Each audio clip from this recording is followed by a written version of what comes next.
Bonjour tout le monde, Je suis Miour. et je suis Manansu. Aujourd'hui, nous allons vous parler de l'accord de libre-échange nord-américain, autrement dit l'USMCA. L'USMCA, c'est quoi en gros? En gros, c'est un accord commercial entre les États-Unis, le Mexique et le Canada. Mais avant d'entrer dans le vrai vif du sujet, parlons d'abord de son histoire.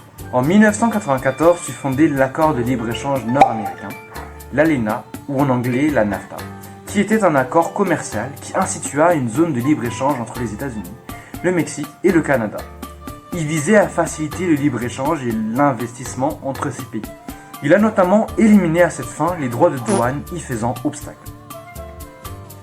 Les perspectives d'amélioration de la coopération sont devenues instables avec l'élection du président Donald Trump aux États-Unis en novembre 2016. En 2017, M. Trump menace de renégocier ou d'annuler l'accord. Après plus d'un an de négociations, le Canada et les États-Unis parviennent à une entente de principe le 1er octobre 2018. Les dirigeants des trois pays signent l'accord le mois suivant. L'entente trilatérale renégociée se voit donner un nouveau nom, l'accord Canada-États-Unis-Mexique, l'USMCA. L'USMCA est entré en vigueur alors le 1er juillet 2020. L'objectif de l'USMCA est de favoriser des échanges mutuellement bénéfiques conduisant à des marchés plus libres, à des échanges plus équitables et à une croissance économique robuste en Amérique du Nord. Elle est donc une aubaine pour la croissance de l'emploi, car le commerce intrarégional de biens et de services a soutenu près de 17 millions d'emplois en 2022, soit une augmentation de 32% par rapport à 2020, selon le Brookings Institute. La plupart de ces gains ont profité au Mexique, où 9 millions d'emplois ont été soutenus par l'USMCA en 2022. Elle est composée d'instituts tels que le comité de coordination de l'USMCA, qui est composé de représentants des trois pays membres et est responsable de la coordination générale de l'application de l'accord.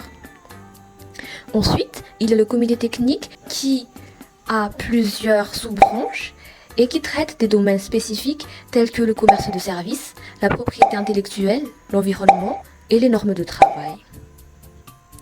Il y a aussi le mécanisme de règlement des différends, car l'USMCA inclut un mécanisme de règlement des différends pour résoudre des litiges commerciaux entre les pays membres.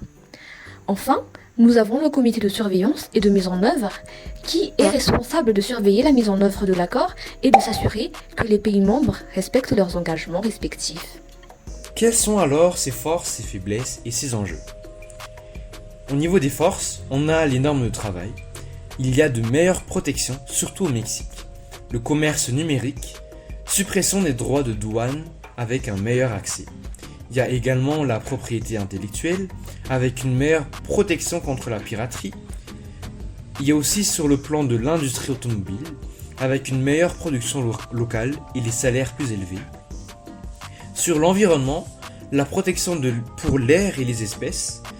Il y a également l'accès au marché laitier avec une meilleure vente pour les produits pour les producteurs américains. Sur les faiblesses, on a la disparité salariale, on a le coût de production avec l'augmentation possible des prix, l'application des lois du travail avec le manque des contrôles efficaces. On a également les petites entreprises qui ont des difficultés à suivre les règles strictes, l'environnement avec des faibles mesures sans sanction. Ensuite, on a les enjeux. Il y a une différence d'équité entre les pays et ces différences sont persistantes. On a ensuite la compétitivité des petites entreprises avec un risque de ralentissement et enfin la durabilité environnementale qui est le manque d'efficacité des contrôles.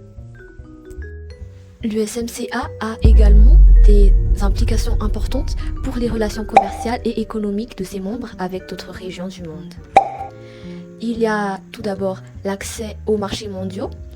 L'USMCA facilite l'accès aux marchés mondiaux pour les entreprises des États-Unis, du Mexique et du Canada en éliminant les barrières tarifaires et non tarifaires.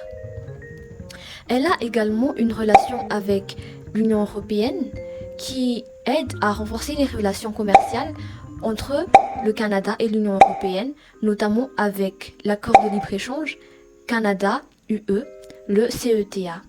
Cela permet de diversifier les exportations canadiennes et de réduire leur dépendance vis-à-vis du marché américain. Elle exige aussi une réglementation et des normes, car l'USMCA établit des normes communes et des règles d'origine qui facilitent le commerce entre les 3 pays membres et avec d'autres régions du monde. À présent, voyons quelques principales politiques communes établies par cet accord. L'USMCA renforce les normes de travail, notamment en exigeant que les pays membres adoptent des lois garantissant le droit de grève, des salaires décents et des conditions de travail sûres. Il y a aussi la protection de l'environnement, car l'accord inclut des dispositions pour protéger l'environnement, telles que les engagements à réduire les émissions de gaz à effet de serre et à protéger l'écosystème marin. Les pays membres doivent également coopérer pour lutter contre la pollution frontalière. Il y a aussi la politique de propriété intellectuelle.